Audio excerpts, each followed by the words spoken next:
cardíaco, interviene en la contractilidad. Tanto es así que el exceso o el déficit de potasio extracelular puede predisponer a arritmias que pueden ser potencialmente mortales para el paciente. Es ahí donde el riñón es el órgano clave para el ajuste de la homeostasis del potasio. Hablemos un poco de la homeostasis del potasio. Bien lo dijimos en la diapositiva anterior, que el riñón es el principal responsable de mantener el contenido corporal total de potasio, siendo el contenido corporal total de potasio 50 miliequivalentes por peso del paciente. Es decir, un paciente que pesa 70 kilos tiene un equivalente de 3.500 miliequivalentes total en todo el cuerpo. La homeostasis del potasio básicamente es ingesta y excreción. Nosotros al ingerir alimentos ricos en potasio, va a generar que este potasio se distribuya en dos compartimentos, en el compartimento intracelular y en el compartimento extracelular. Y como se puede ver aquí en la gráfica, el compartimento intracelular es el compartimento que más contenido de potasio tiene, a diferencia del extracelular que solamente contiene un 2%. Estando en estos dos compartimentos, se genera un cambio dinámico a través de la bomba que ya hemos mencionado.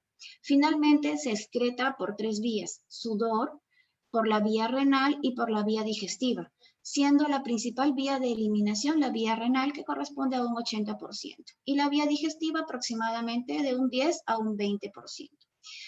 Por cada déficit de 0.3 milicavalentes por litro a nivel extracelular, refleja un déficit de 100 milimol o 1000 equivalentes de potasio total corporal. Para hablar un poco más del concepto fisiológico del potasio, vamos a saber que el intercambio de potasio entre el intracelular y el extracelular es básicamente porque todas las membranas son permeables al potasio a través de canales. Y este intercambio se debe principalmente a diferentes factores: masa muscular, actividad adrenérgica, receptor de insulina y el estado ácido-base del paciente. Como podemos ver aquí en la gráfica, un aumento en la concentración extracelular de potasio influye de manera positiva a la segregación de insulina, la cual se va a unir a receptores que van a encontrar en la membrana celular, estimulando positivamente la bomba sodio-ATPasa. De la misma manera, la actividad adrenérgica va a estimular este intercambio de sodio-potasio a través de la bomba en mención.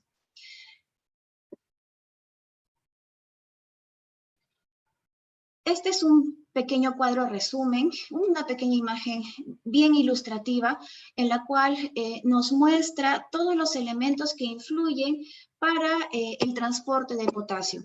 Tenemos por excelencia la bomba sodio-potasio-ATPasa, tenemos sustancias que se unen a receptores que están en las membranas, tenemos bombas que intercambian, en este caso la bomba que intercambia sodio-potasio, y canales simples. ¿Cómo sucede todo este evento? Como le mencioné, pues en la membrana celular tenemos diferentes receptores, donde actúa la insulina, ejerciendo un factor positivo sobre la bomba sodio-potasio-ATPasa. Tenemos las catecolaminas, que también ejercen un factor positivo sobre la bomba sodio-ATPasa, y la aldosterona, que también al unirse a su receptor va a generar el intercambio de sodio e hidrogeniones. Todo empieza por este receptor. Una vez que la aldosterona se une al receptor de aldosterona, va a estimular de manera positiva el intercambio de sodio y de hidrógeno. El sodio va a ingresar a la célula y el hidrógeno va a salir. Para mantener la electroneutralidad de la célula, va a generar este ingreso de sodio la salida del potasio por un canal simple. ¿De acuerdo? La unión de la insulina y su respectivo receptor también va a generar que se dé este intercambio de sodio y hidrogeniones. Y nuevamente, ¿no? Para mantener la electroneutralidad, el sodio ingresa y el potasio sale por un canal simple.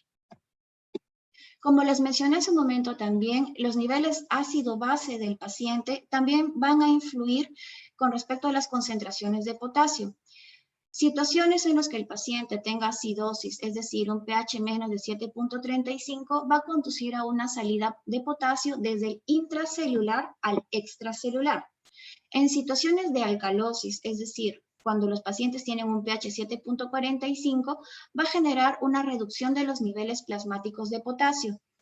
Una regla simple o de una forma práctica vamos a tener en cuenta que cada variación de 0.1 en el valor del pH va a producir una modificación de los niveles de potasio en torno a 0.6 miliequivalentes por litro. Con respecto a las generalidades del manejo renal del potasio, como vemos acá, a nuestro glomérulo aproximadamente van a llegar 700 milimoles por día de potasio. En nuestro glomérulo se van a filtrar 700 milimoles por día de potasio. Estos milimoles que van a ser filtrados a nivel glomerular van a ser reabsorbidos sobre todo a nivel del túbulo proximal y del asa de Henle, llegando una cantidad ínfima a lo que es el túbulo distal, aproximadamente un 10%. Y es a nivel de aquí, a nivel del túbulo colector cortical, es que se va a encargar básicamente de la excreción de potasio, de la secreción de potasio. Si nosotros vimos aquí en el túbulo proximal y en el asa de Henle una reabsorción, a nivel cortical vamos a ver una secreción, a nivel del túbulo colector cortical una secreción, básicamente a través de dos células, las células intercalares y las células principales. En la gráfica de acá podemos ver una célula principal. En la célula principal, como podemos ver ahí, va a estar compuesto por diferentes canales. Solamente para presentarlos, tenemos el canal epitelial de sodio, tenemos los canales de baja conductancia denominados RONG, tenemos los maxipotasios, canales maxipotasio o canales BK, tenemos la bomba sodio-potasio ATPasa y tenemos un canal vasolateral simple de potasio. Además, el cotransportador de potasio y cloro. Todo empieza con el estímulo de la aldosterona a su receptor. Todo empieza cuando la aldosterona se une a su receptor, estimulando la entrada de sodio a través de estos canales epiteliales de sodio. Por mantener la electroneutralidad, que ya lo mencioné en la diapositiva anterior, ¿qué es lo que sucede?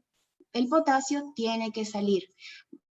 Va a salir a través de los canales RONC, que son los canales de baja conductancia, y los canales simples vasolaterales de potasio. Ahora, entre los dos, ¿cuál es el que tiene mayor secreción de potasio? Van a ser estos canales RONC. Ahora, también tenemos otro tipo de secreción de potasio, que es a través de los maxi canales de potasio, los cuales van a ser estimulados por el flujo tubular. ¿De acuerdo? Y también, bueno, como les mencioné, tenemos cotransportadores de cloro y de potasio que también se estimulan por el flujo a nivel tubular. Terminando la fisiología, vamos a ya enfocarnos un poco al tratamiento de los diferentes disturbios. Vamos a tener dos disturbios, la hipercalemia y la hipocalemia. Dentro de la hipercalemia podemos encontrar un fenómeno denominado pseudohipercalemia, lo cual no es una hipercalemia verdadera por sí, sino más que todo es un fenómeno de laboratorio debido a la liberación mecánica de potasio. ¿Y esto a qué se debe? Se debe tal vez a que la persona que tomó la muestra hizo apretar mucho el puño a su paciente mientras que le realizaba la extracción sanguínea, o tal vez aplicó un manguito demasiado fuerte, o tal vez utilizó una aguja de pequeño calibre. También podemos tener pseudohipercalemia en estados de eritrocitosis o trombocitosis. Ahora, también tenemos una condición especial, es poco frecuente, pero es importante saberlo, que es la pseudohiperpotasemia familiar, el cual consiste en ser un trastorno hereditario asintomático en la cual la permeabilidad de la membrana celular de los glóbulos rojos es muy frágil. ¿Cómo nosotros diagnosticamos una probable pseudohiperpotasemia familiar? Le tomamos a nuestro paciente a una determinada hora 2 muestras de potasio, o 2 muestras sanguíneas, perdón, 2 muestras sanguíneas. La primera muestra la vamos a procesar de manera inmediata y nos va a dar un resultado, probablemente normal. Y la otra muestra que hemos extraído al mismo tiempo, en simultáneo, la vamos a procesar a las 2 horas. Si es que nosotros evidenciamos un aumento de potasio, probablemente estemos ante un caso de alta permeabilidad de la membrana celular de los glóbulos rojos. Con respecto a la hipercalemia, vamos a saber o tenemos que tener en cuenta que es una emergencia médica, potencialmente mortal. cuya incidencia está entre el 1 al 10%. Y las consecuencias más graves de la hiperpotasemia van a ser arritmias, paro cardíaco, y es el riesgo de tener algún desencadenante cardíaco que pueda ser potencialmente mortal, aumenta cuando el potasio tiene niveles séricos por encima de 6.5. ¿Cuáles son las causas de hipercalemia? Consumo excesivo de potasio. Esto es muy raro, porque cuando una persona tiene una función renal normal, como hemos visto, el 80% de potasio se elimina por vía renal, a menos de que nuestro paciente tenga algún grado de enfermedad renal crónica que evite que el potasio sea eliminado. Generalmente nosotros vemos retención de potasio en un paciente que tiene enfermedad renal a partir del estadio 5, cuando la tasa de filtrado glomerular está por debajo de 15. Otra causa de hipercalemia es la redistribución celular, a causa de los beta bloqueantes, de la hipercelularidad, déficit de insulina, que haya lesiones celulares, lisis, que haya una reducción de la excreción de potasio, defecto del túbulo colector cortical, que haya déficit de mineralocorticoides, por ejemplo, el hipoaldosteronismo hiporreninémico, la misma enfermedad renal, como lo mencioné, y medicamentos, por ejemplo, inhibidores de la renina, angiotensina, aldosterona, AINES, inclusive antibióticos. Acá, para ampliar un poco el tema de los medicamentos que influyen en la hipercalemia, nosotros vamos a empezar de atrás para adelante, ¿de acuerdo? El evento final es la unión de la aldosterona a su receptor, lo cual va a generar ingreso de sodio, y para mantener la electroneutralidad que les mencioné a través de los canales RONC, se va a secretar el potasio. Sin embargo, van a haber medicamentos que van a alterar todo este ciclo. Recordemos un poco del sistema renina-angiotensina-aldosterona. Cuando el cuerpo sensa hipotensión, la renina es secretada por las células yuxtaglomerulares, ¿de acuerdo? La renina va a actuar sobre el angiotensinógeno, que es una glicoproteína que va a ser secretada o va a ser formada por el hígado. El angiotensinógeno más la renina nos va a generar angiotensina 1. La angiotensina 1 va a recibir el efecto de la enzima convertidora de angiotensina 2, la cual es una enzima que es secretada por el epitelio pulmonar y el epitelio pulmonar, la cual a su vez va a actuar sobre los receptores que se encuentran a nivel de la glándula adrenal. Cuando la angiotensina 2 se une a su receptor, va a generar la liberación de la aldosterona, y a su vez esta aldosterona, pues como desencadenante final, se va a unir a su receptor y va a pasar lo que ya les he mencionado. Ahora, ¿qué medicamentos interrumpen todo este ciclo?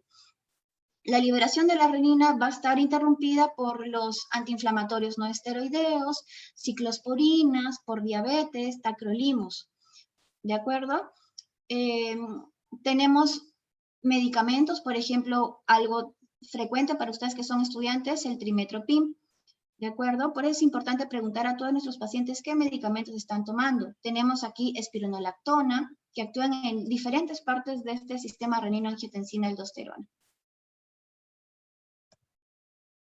Para nosotros evaluar a nuestro paciente tenemos que ser muy detallistas, tenemos que hacer una historia clínica rápida porque es una emergencia, resaltando los puntos más importantes. Primero tenemos que identificar los factores de riesgo que pueda tener nuestro paciente. Debemos obtener los antecedentes tal vez de enfermedad renal preexistente y cualquier factor que pueda contribuir a una lesión renal aguda, por ejemplo, diarrea, vómitos, infección, medicamentos. Y obviamente en esta parte de medicamentos, por la diapositiva anterior, vimos que es bastante importante y sobre todo preguntar si es que nuestro paciente se está automedicando con algo o si es que se le está prescribiendo algo de venta libre. ¿Cuáles son los síntomas más importantes de la hipercalemia? Tenemos debilidad muscular, tenemos parestesias que pueden ocurrir en los casos graves. Las consecuencias más significativas, más relevantes son las arritmias y el paro cardíaco, por lo que su reconocimiento temprano es importante para hacer una monitorización adecuada y un tratamiento de inmediato. ¿Cuáles son los cambios más importantes que se van a dar en el EKG? Nosotros cuando detectamos un paciente que ya tenemos el resultado que efectivamente tiene una hipercalemia severa o sospechamos que probablemente tenga hipercalemia severa, por ejemplo, aquellos pacientes que llegan a la emergencia que lucen renales, tienen una palidez terrosa, lo vemos con edemas, con un poco de disnea, y el paciente nos dice, doctora, no puedo caminar, tengo debilidad de las piernas, tengo debilidad de los brazos, probablemente tengo una hipercalemia severa.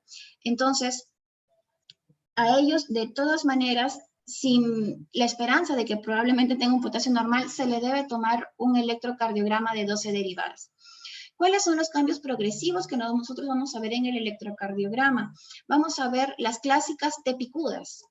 Lo vamos a ver en la gráfica anterior, pero acá se puede ver un poco, ¿no? Las clásicas tepicudas, depresión del segmento ST, ensanchamiento del PR, ensanchamiento del QRS, pérdida de la onda P y aparición de un patrón sin ondas al final que puede conllevar al paro.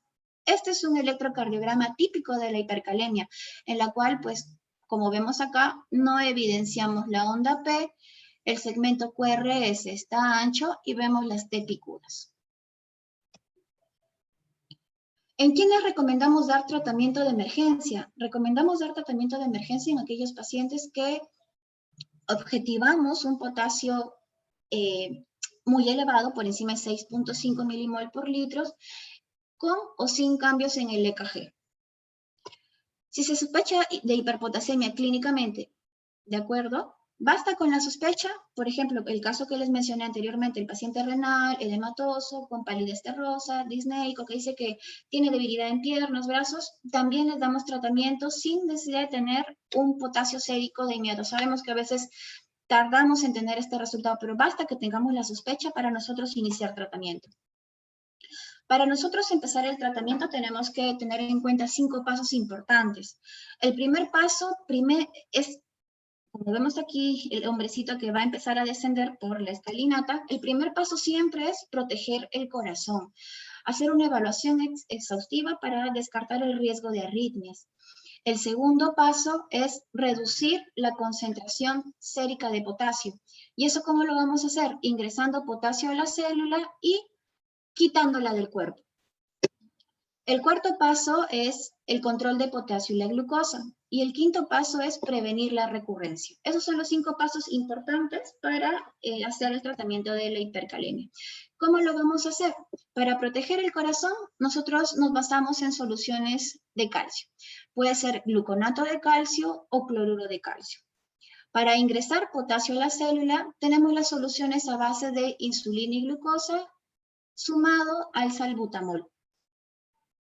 Para remover potasio del cuerpo, vamos a tener otras sustancias tipo kayexalate. Son resinas de intercambio catiónico que ya lo vamos a mencionar en la siguiente diapositiva. Entonces, como primer paso, proteger el corazón. La guía nos menciona una dosis inicial de 6.8 milimol.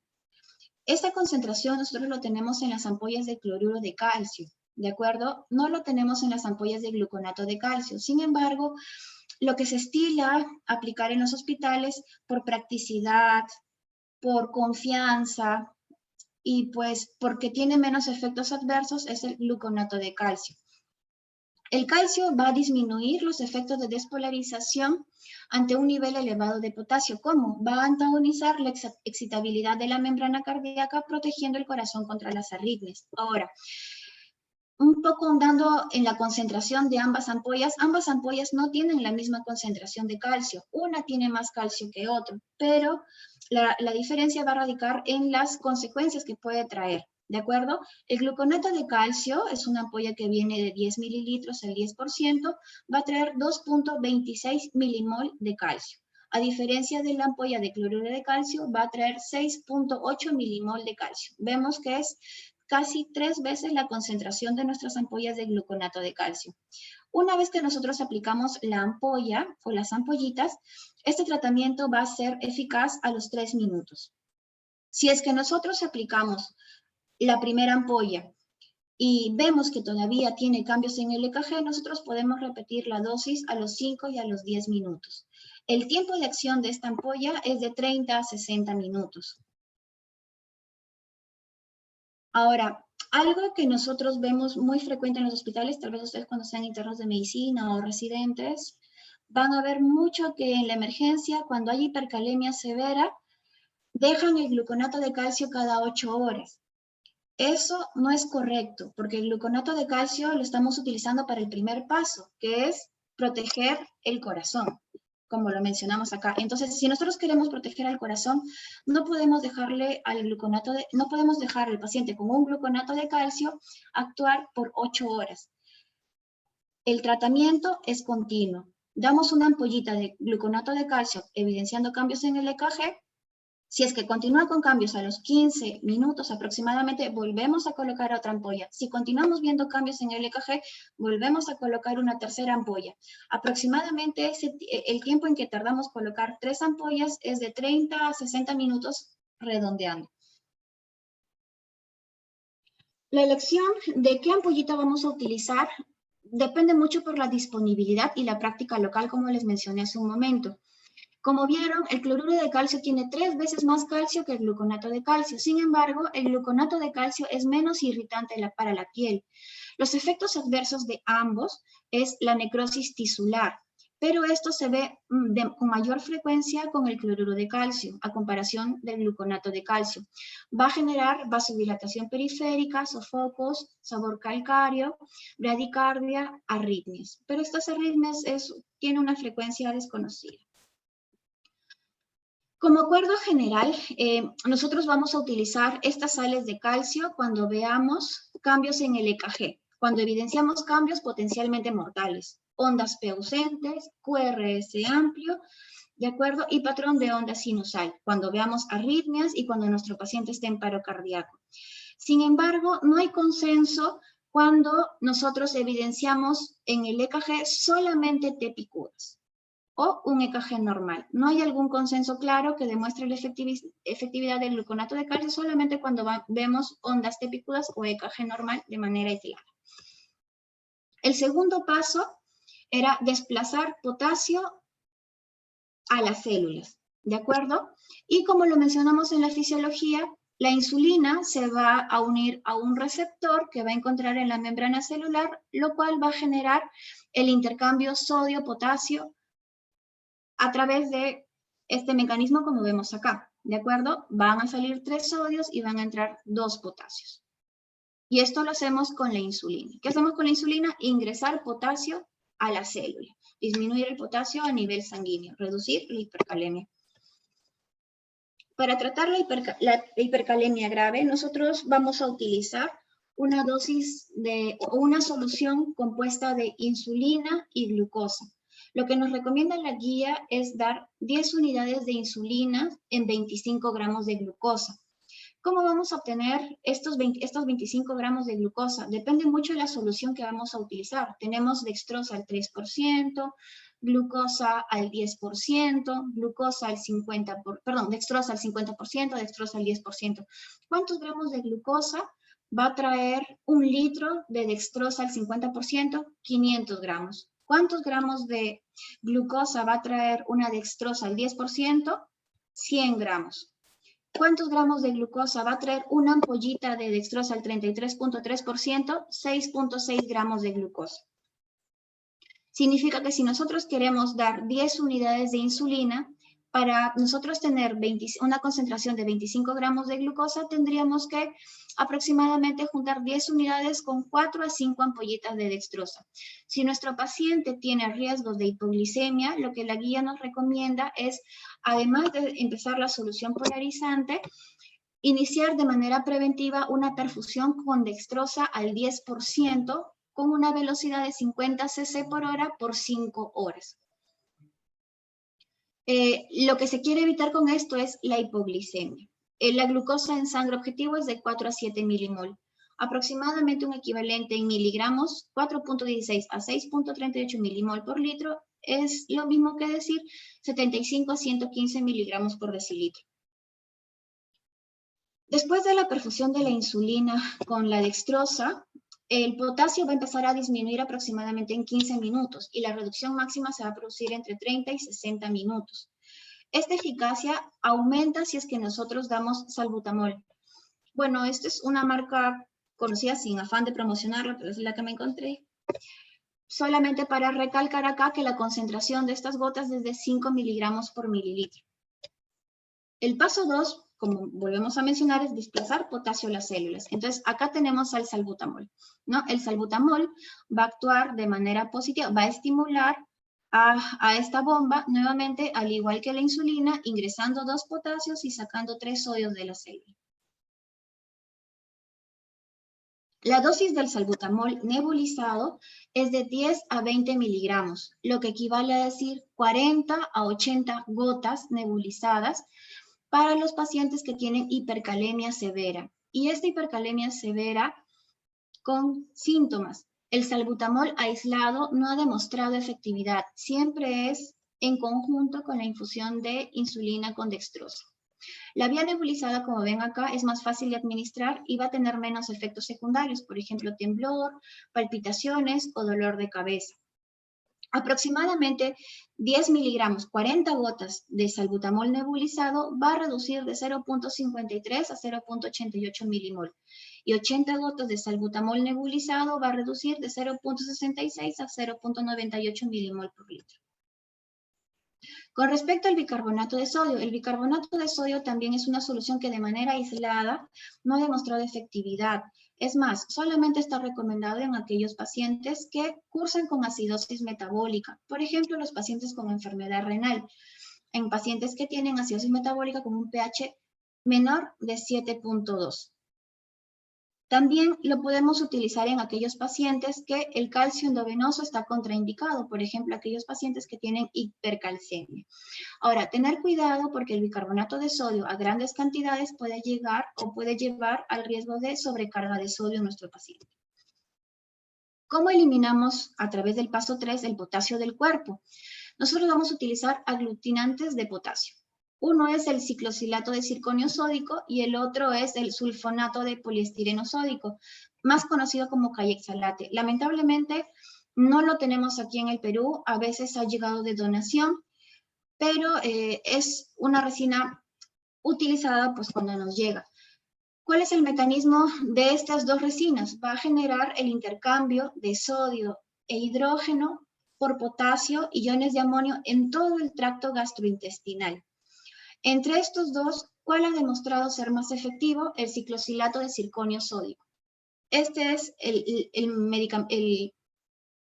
medicamento de primera línea, sobre todo en aquellos pacientes que tienen hipercalemia con un riesgo potencialmente mortal. El paso 4 va a ser el monitoreo sanguíneo. Nosotros tenemos que ser exhaustivos en la monitorización del potasio. Tenemos que monitorizar el potasio a la hora, a las 2 horas, a las 4 horas, a las 6 horas y a las 24 horas. Y no solamente el potasio, sino también monitorizar la glucosa, pues estamos utilizando insulina y nuestro paciente corre el riesgo de tener hipoglicemia. La hipoglicemia en el manejo de la hipercalemia es iatrogénica, porque es un problema muy importante para lo cual nosotros tenemos que anticiparnos para evitarlo. ¿Cuáles son los síntomas más frecuentes de la hipoglicemia? Temblor, pulso acelerado, dolor de cabeza, debilidad, sudoración o diaforesis, visión borrosa, irritabilidad, el paciente empieza con hambre, si es que no ha perdido la conciencia antes de. Si es que nosotros no nos damos cuenta de la hipoglicemia a través de un monitoreo constante, el paciente tiene riesgo de fallecimiento. Así que tener mucho cuidado con este punto. Les coloco este gráfico resumen, más que todo por el punto que menciona acá, diuréticos de ASA. Los diuréticos de ASA muchas veces son mal utilizados. En este caso, la furosemida. Muchas veces ustedes van a tener pacientes que están cursando con injuria renal aguda por deshidratación. Por ejemplo, el paciente está con náuseas, vomitando, ha perdido sangre de manera aguda, lo cual lo ha llevado a una injuria renal aguda, por ende, a retener potasio. Entonces, muchas personas cometen el error de dar furosemida, pero un paciente que esté hipoperfundido, hipotenso, deshidratado, por más que tenga hipercalemia, nosotros jamás le vamos a dar furosemida. Primero es estabilidad hemodinámica en el paciente. ¿En quiénes damos la furosemida? Generalmente los pacientes que tienen enfermedad renal crónica con diuresis residual. Se comete también el error de dar furosemida a pacientes con enfermedad renal crónica sin diuresis. Si nuestro paciente ya no orina, estaría en vano dar furosemida. Este es un cuadro resumen del manejo de la hipercalemia, en la cual pues, nos va dar una serie de pasos. Llega nuestro paciente a la emergencia con sospecha de hipercalemia y lo primero que tenemos que hacer es tomar el electrocardiograma con las 12 derivadas, excluir las causas de pseudohipercalemia y una vez que tengamos los resultados, clasificar a nuestro paciente con hipercalemia leve, moderada y severa.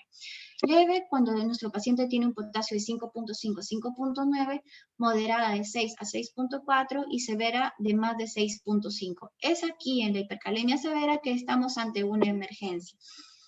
Para la hipercalemia moderada severa, dijimos, a partir de un potasio de 6, EKG sí o sí. Si nosotros tenemos cambios ya mencionados en diapositivas anteriores, como aplanamiento de la P, ensanchamiento del QRS, de picudas, ¿qué es lo que vamos a hacer? Vamos a proteger el corazón. ¿Con qué? Con soluciones de calcio, como ya lo hemos mencionado.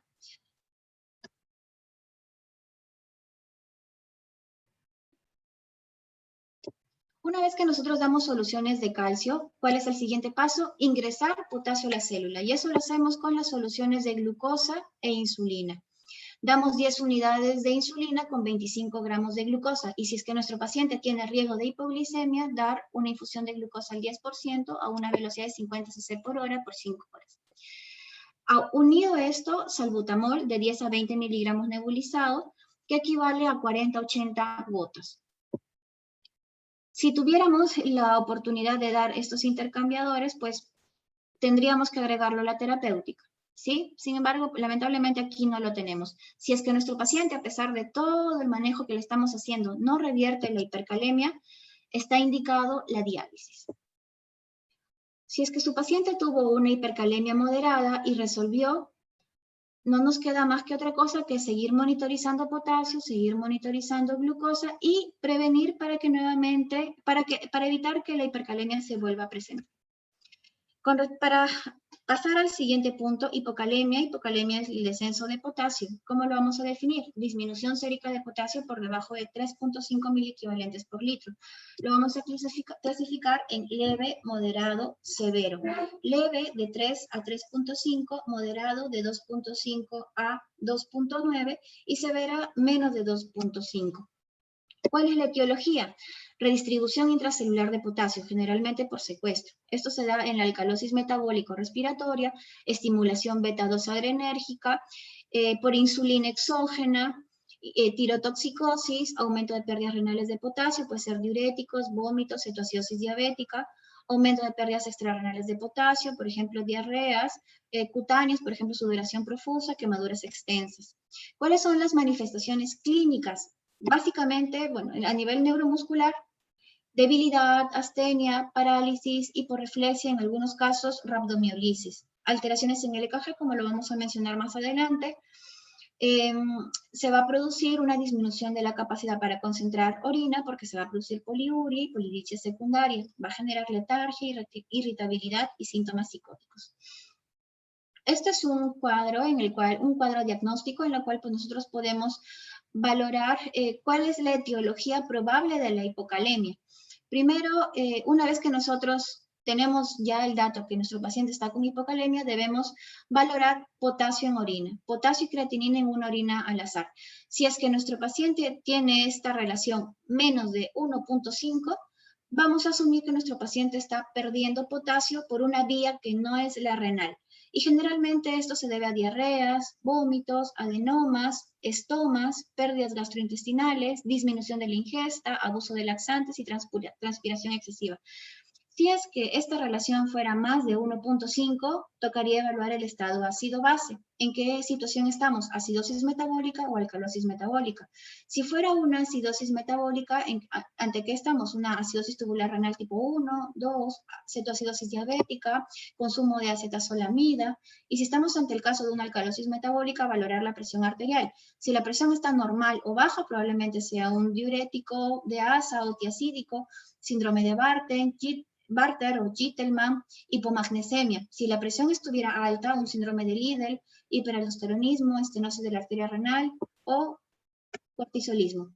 ¿Cuáles son los cambios en el EKG básicos del electrocardiograma? Tenemos depresión del segmento ST, QT prolongado, onda U prominente y T baja o invertida. Vemos acá nuevamente cuáles son los cambios importantes del EKG. descenso del ST, con un aplanamiento de la onda T y un aumento de la amplitud de la onda U, básicamente. Esos son los cambios típicos de la hipocalemia.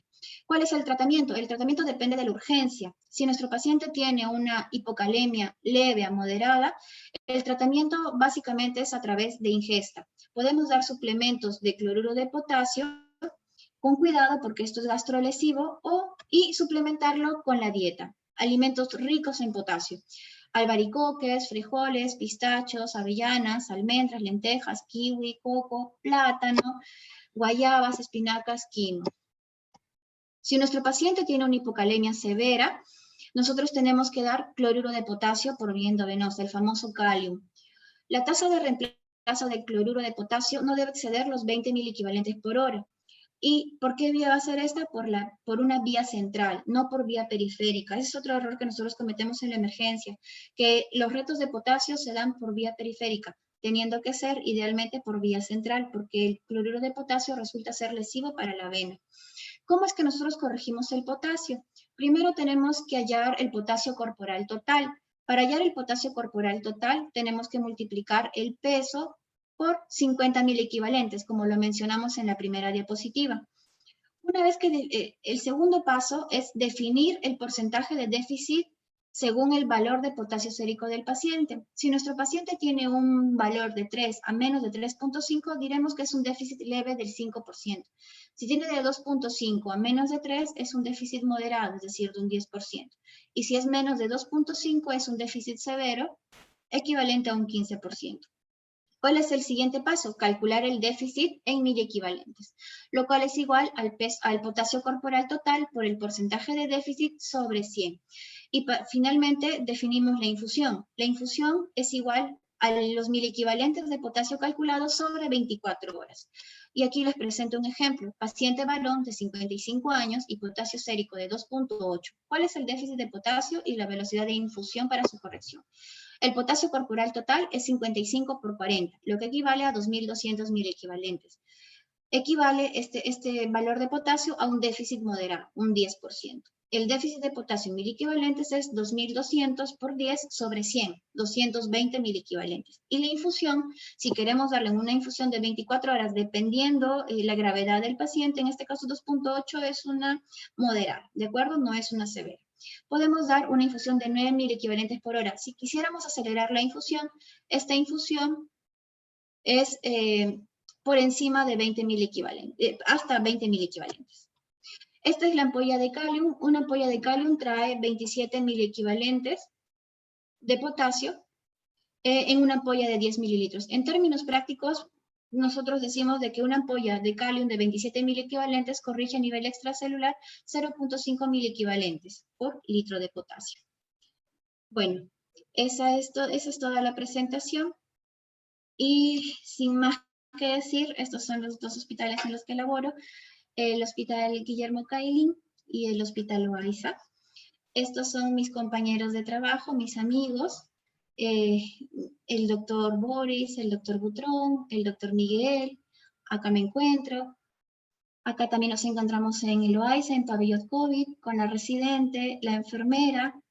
Aquí estamos con 2 residentes más del Hospital Loaiza de Nefrología. Bueno, acá estamos dentro del pabellón. Aquí estamos en el Hospital Cailín con el doctor Miguel, la licenciada Pilar, la licenciada Angélica, el doctor Paul. Y bueno, acá estamos todas las nefrólogas del Hospital Cailín. Somos bastantes mujeres y en el centro está toda mi familia. Bueno, muchas gracias por la atención. No sé si hubiera alguna pregunta. Gracias, doctora. Permítame unos minutos, por favor, porque hay retraso de envío a Facebook y si es que hay alguna pregunta, le digo ahora. Ok.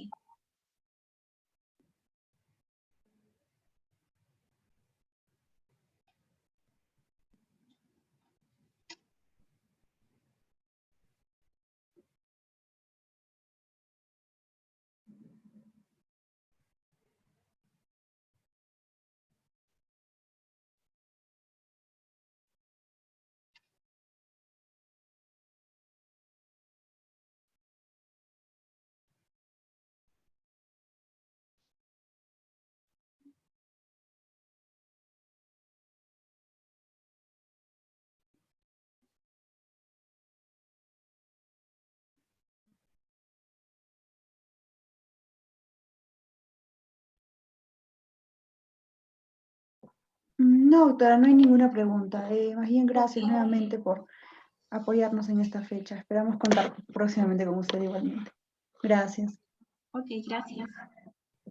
Chicos, les recuerdo que hoy a las 8 de la noche también tenemos otra ponencia, alteraciones del calcio, fosfato y magnesio, a cargo del doctor Luis Extremadoiro. Nos vemos a las 8, chicos. Hasta entonces. Buenas noches.